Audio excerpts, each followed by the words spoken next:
Bonsoir chers membres, donc par rapport à la dictée du jour, le vieux château. Vieux château, donc château, il y a un accent circonflexe sur le A. Alors, virgule déserté. Qu'est-ce qui est déserté? C'est le vieux château. Donc ici, le château ne déserte pas. Le sujet château subit l'action de déserter, raison pour laquelle maintenant il faut employer un passé passé, employé comme adjectif qualificatif, qui s'accorde bien sûr avec château. Donc accent aigu à déserter.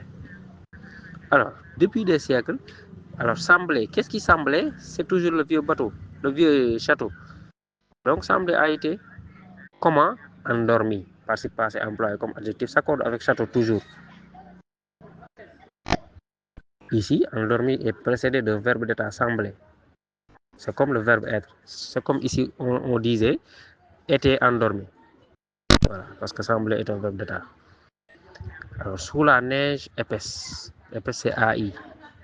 Alors, les portes entrouvertes, c'est collé. S à la fin, bien sûr. Graissante, S à la fin. Laisser maintenant. C'est les portes qui laissaient apercevoir. Donc, c'est un verbe conjugué à l'imparfait. AINT. Alors, des couloirs obscurs. Obscurs, c'est RS. Parce que couloir est un nom masculin, pas de E. Ou l'air froid. C'était engouffré. Qu'est-ce qui s'était engouffré? C'est l'air froid.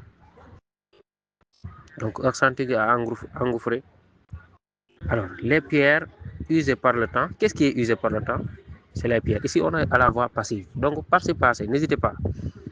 Maintenant, usé va s'accorder avec les pierres. Accent aigu ES.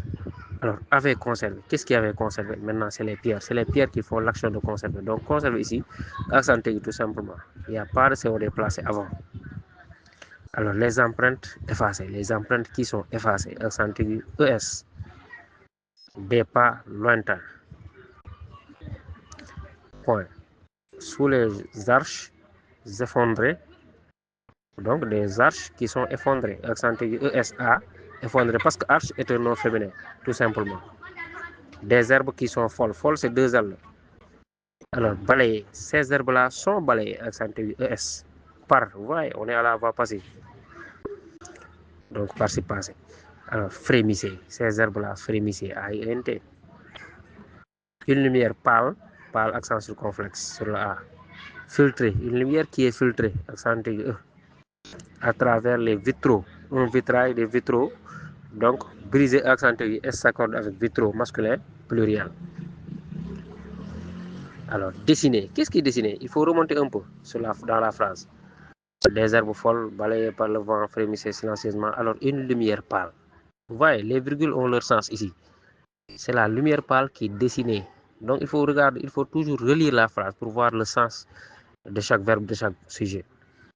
Ici, c'est la lumière pâle qui est dessinée. Donc, a été sur le sol. Quoi, maintenant? C'est dessiné sur le sol qui est gelé. Comment est le sol? Gelé. Accent aigu.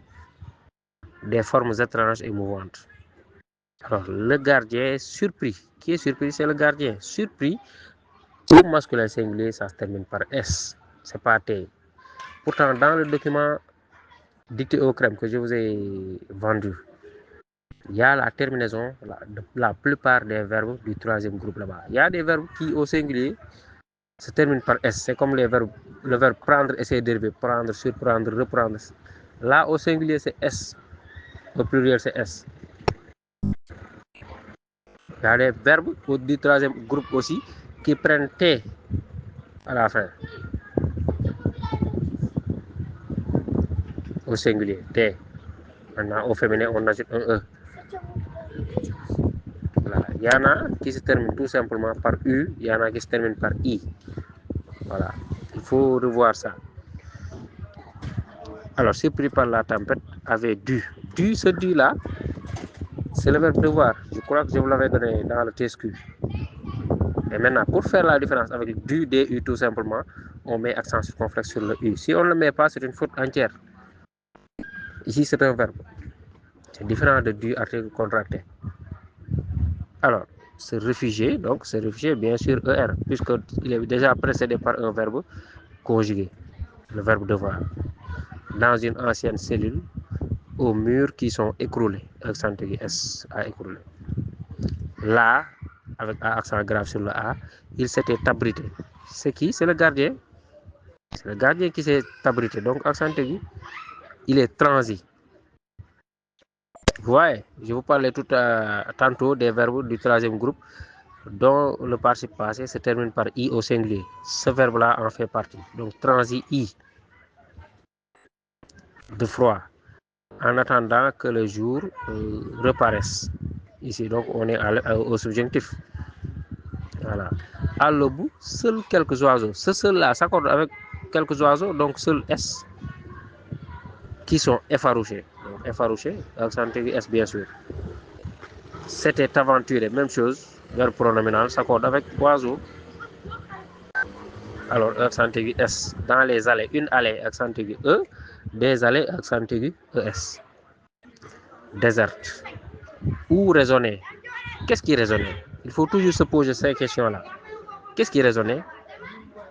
Alors, où résonner encore les échos? Vous voyez? C'est un sujet inversé. Donc, le sujet de raisonner, c'est les échos. Donc, A-I-N-T-A, raisonner. Écho, c'est C-H. On écrit écho, mais on lit écho. Alors, les échos assourdis. Les échos qui sont assourdis. I-S. Assourdir est un verbe du troisième groupe qui, au singulier, est terminé par I. Donc, au pluriel, on ajoute S ou bien S, ça dépend. Alors, d'un passé qui est révolu. Voilà, révolu, U, bien sûr, s'accorde avec passé.